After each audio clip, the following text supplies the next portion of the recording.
2011 সেন্সাছত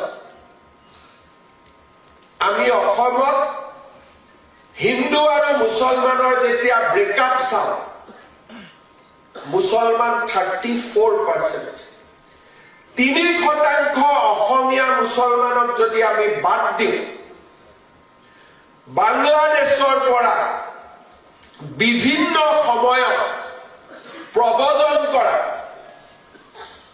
মুছলমান মানুহৰ সংখ্যা আজি অসমত 2011 চনত 31%,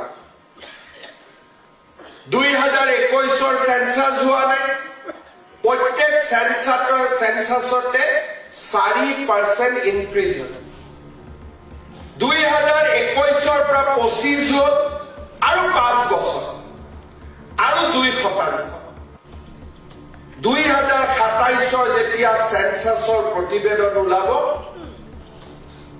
অসমত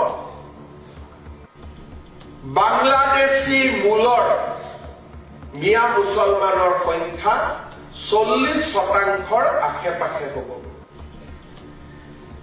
কোনোবাই ক'ব পাৰে যে ঠিক আছে তেওঁলোকো থাকিব আমিও থাকিম, কিন্তু আমাৰ ধৰ্মই সকলোকে আদৰি লয়।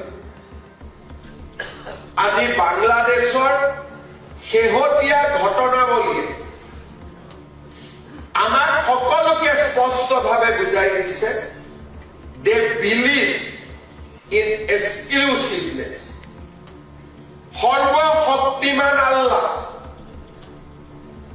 আল্লাহক বাদ দি আমি যাৰে উপাসনা কৰিছো তাক আমি কেতিয়াও স্বীকাৰ কৰিব নোৱাৰো। ৰাষ্ট্ৰ ডাঙৰ নে ধৰ্ম ডাঙৰ? ধৰ্ম ডাঙৰ। যদি এজন হিন্দু খুদা হয় আপোনাৰ বাবে আটাইতকৈ ডাঙৰ কি? জননী জন্মভূমি স্বৰ্গাদপি গৰিয়সী। হিন্দুৱে ৰাষ্ট্ৰৰ প্ৰতি সমৰ্পণ, এয়া হৈছে আমাৰ লক্ষ্য।